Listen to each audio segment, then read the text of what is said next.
Hey, Jay Carper here from American Torah, and it's been a while since I've done any videos, but I'm continuing with my ongoing series on the book of Proverbs. I only have a few chapters left.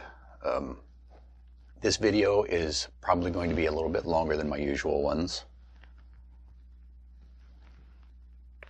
I'm reading from Proverbs chapter 28, verse 28. When the wicked arise, men hide themselves, but when they perish, the righteous increase. Let's understand the words first. When the wicked arise refers to the wicked rising to power. That seems pretty obvious. Men hide themselves. Doesn't necessarily refer to physically hiding, although it could. Certainly Elijah went and hid in a cave. But it could also be just hiding who they are, so that they are not in the view of wicked men, so that wicked men don't notice them. But when they perish, that meaning the wicked, when they fall from power, or when they're removed, whether violently or through natural causes, through an action of God, the righteous increase. And that's not necessarily talking about numbers, but they come out of hiding, they come back to power. When the wicked leave power, the righteous are free to come back out in the open. Now, this principle is eternal, but we see it very clearly in our culture today. Cancel culture. The wicked are in power everywhere.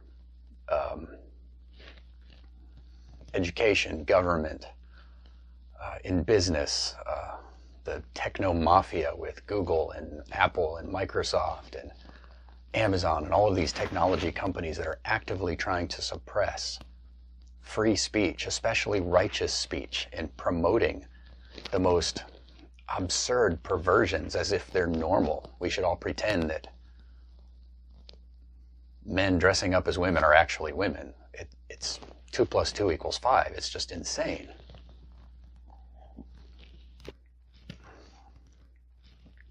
We see recently Gina Carano, I guess a couple of months ago, if you count that as recent, she has tweeted, a series of tweets pointing out that if you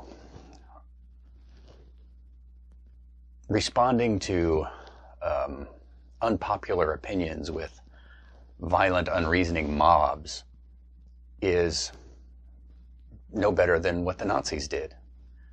That's essentially what Nazism was, responding to a mostly imaginary threat with violent, unreasoning mobs. And the general response was a violent, unreasoning mob. Gina was attacked on Twitter and other social media platforms. She was fired from her job with Disney on the Star Wars set. And she's not alone. This is a very common occurrence.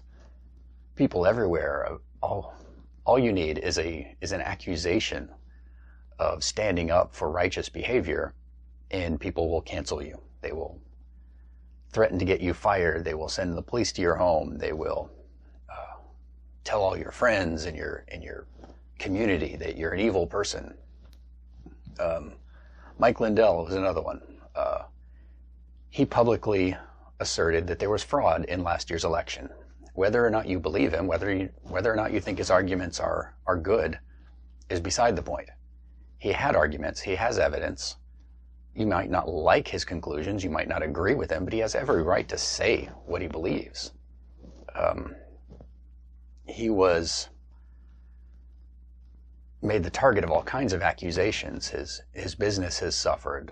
Many companies have refused to carry his products anymore, only because he challenged what other people accepted as the truth.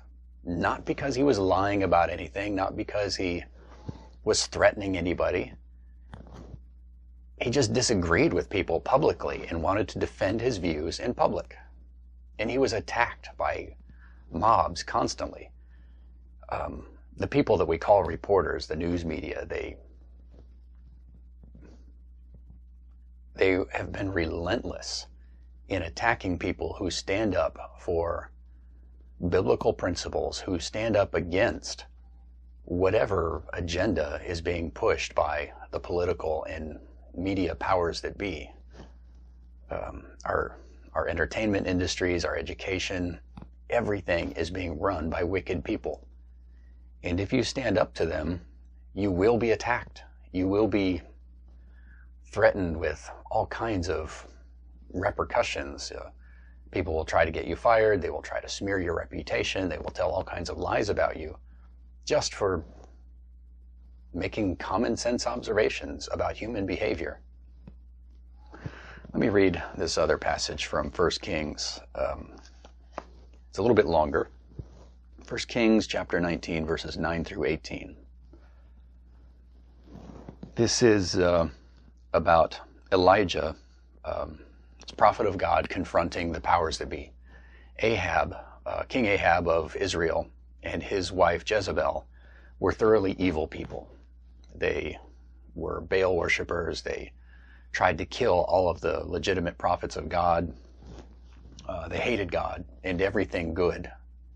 Everything that God's law commands, they were opposed. So Elijah was in hiding, just like this verse in Proverbs says happens.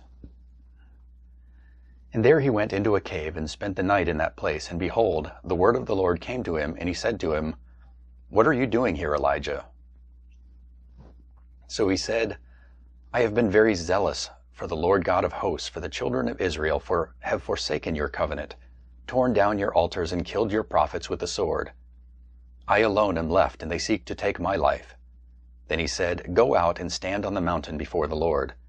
And behold, the Lord passed by, and a great and strong wind tore into the mountains and broke the rocks in pieces before the Lord. But the Lord was not in the wind. And after the wind, an earthquake. But the Lord was not in the earthquake. And after the earthquake, a fire. But the Lord was not in the fire. And after the fire, a still small voice.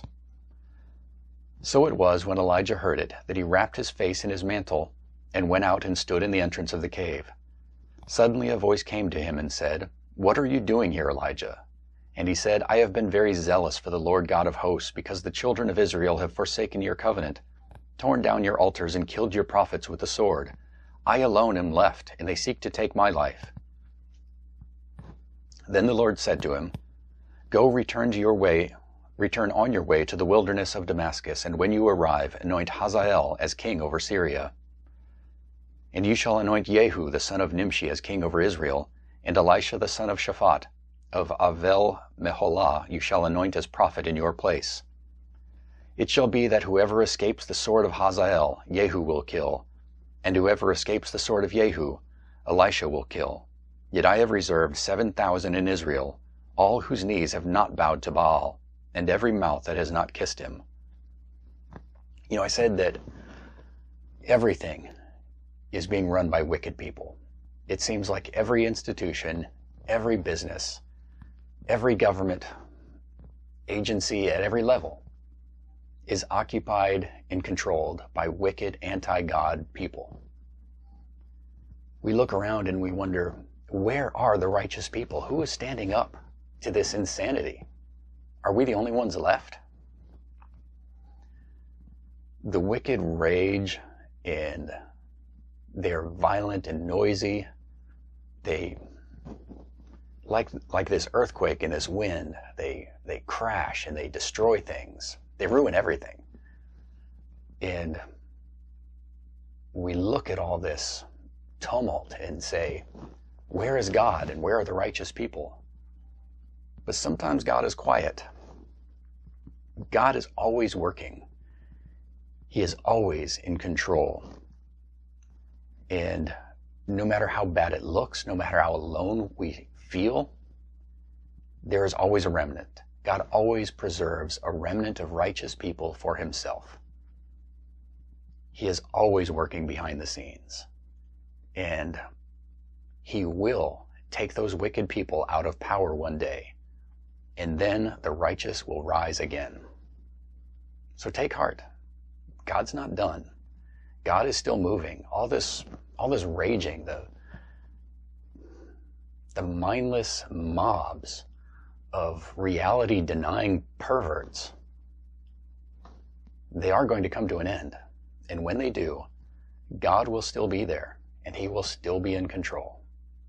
This is Jake Harper from American Torah. Keep the faith. Be blessed.